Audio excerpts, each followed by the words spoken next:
સાગબારા ખાતે Eklavya model residential સ્કૂલના લોકાર્પણ કાર્યક્રમમાં આમ આદમી પાર્ટીના ધારાસભ્ય ચેતર વસાવાને આમંત્રણ આપવામાં ન આવતા તેમણે કડક વિરોધ નોંધાવ્યો હતો।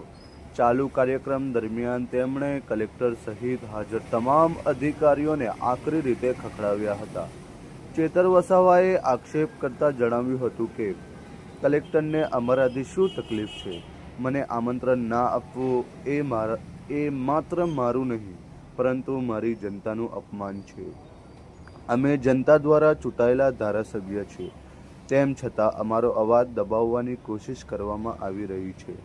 તેમણે આ મુદ્દે કડક પ્રહારો કરતા માંગણી કરી હતી કે આ કાર્યક્રમમાં આમંત્રણ ના આપવાનું કારણ શું છે તે બાબતે તંત્ર દ્વારા સ્પષ્ટ ખુલાસો કરવામાં આવે। એકલવ્ય રેસિડેન્શિયલ મોડેલ સ્કૂલ જ્યારે સાગબારામાં છેલ્લા 2013થી કાર્યરત હતી અને એનું બિલ્ડિંગ અને સંકુલ બાકી હતું, જે આજે આદિજાતિ વિકાસ વિભાગ, ભારત સરકાર અને ગુજરાત સરકારના સહયોગથી આજે તૈયાર થયું છે, ત્યારે એના લોકાર્પણમાં આદિજાતિ મંત્રી નરેશભાઈ પટેલજી, સાંસદ મનસુખભાઈ વસાવા અને તમામ પદાધિકારીઓ, કલેક્ટર અને પ્રાયોજનાની ઉપસ્થિતિમાં આજે લોકાર્પણ કર્યું છે, જેને અમે સહર્ષતાથી આવકારીએ છીએ, વધાવીએ છીએ।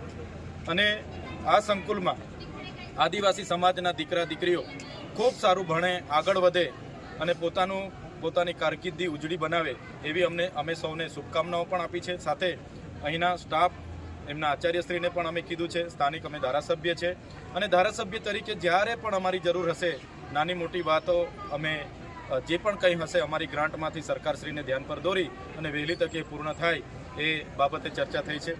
એક નાનું ડિસ્પ્યુટ અમારું એવું થયું કે ગુજરાત સરકારનો આ કાર્યક્રમ છે લોકાર્પણનો, મારા મત વિસ્તારમાં છે, હું અહીંયા જ છું, સાગબારા જ છું, છતાં આ કાર્યક્રમમાં જિલ્લાના વહીવટી તંત્ર દ્વારા એક ફોન સુદ્ધા મને કરવામાં નથી આવ્યો કે મને આમંત્રણ પત્રિકા પણ આપવામાં નથી આવી।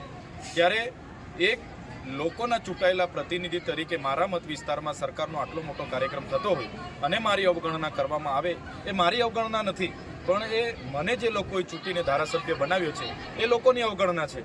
અને અમે અહીંયા આવીને બાળકોને પ્રોત્સાહન પૂરું પાડીએ એમાં તો કોઈને શું કામ વાંધો હોવો જોઈએ? મને બોલાવવા જ જોઈએ। છતાં અવારનવાર જિલ્લા વહીવટી તંત્રના અધિકારીઓ અમને આ પ્રકારની અવગણના કરીને અમને ઉશ્કેરવાના કામ કરે છે, અમને એકબીજા પ્રત્યે લડાવવાના, દેશભાવ ઊભા કરવાના। અહીંયા શિક્ષણનું બાળકોને પ્રોત્સાહન આપવાની જગ્યાએ પણ આ વસ્તુ લઈને બેસે છે। તકતીમાં મારું નામ નથી, કાર્ડમાં મારું નામ નથી, એનાથી મને કંઈ ફેર નથી પડતો। અમે તો લોકોના મનમાં વસેલા છે, લોકોના દિલમાં વસેલા છે, અમને તકતી ભક્તિથી જરૂર નથી, પણ જે અમારા લોકો વચ્ચે અવગણના થાય અને અમારા લોકો અમને કહે કે સાહેબ અમારે ત્યાં કાર્યક્રમ છે, તમે આવજો, ત્યારે અમને અમારા સ્વાભિમાન પર અસર પડે છે, સ્વમાન પર અસર પડે છે। એટલે અમને જે બંધારણમાં મળેલા અધિકારો લોકોએ અમને ધારાસભ્ય તરીકે મોકલ્યા છે એ પ્રોટોકોલ પ્રમાણે જળવાવું જોઈએ એ અમે સૂચન કર્યું છે। અને માન્ય મંત્રીશ્રીએ અધિકારીઓને ધ્યાન દોર્યું છે અને આ તમામ ભૂલ નર્મદાના કલેક્ટર અને પ્રાયોજનાની છે અને આવનારા દિવસોમાં અમે એની ખુલાસો માગીશું।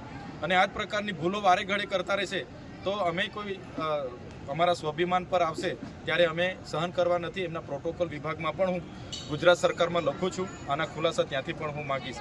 આજે ખૂબ સારો કાર્યક્રમ થયો, શાળાના બાળકોએ પોતાની કૃતિઓ રજૂ કરી, શાળાના વાતાવરણ પણ ખૂબ સારું છે, બાળકો ખૂબ સારી રીતે ભણે, આગળ વધે અને ખૂબ પોતાની કારકિર્દીમાં સારી પોસ્ટ પર આગળ જાય એવી અમે સૌને શુભકામના આપીએ છીએ। ધન્યવાદ। વિડીયો ગમે તો લાઈક કરો, સબસ્ક્રાઇબ કરો, કોમેન્ટ કરો અને વધુમાં વધુ શેર કરો।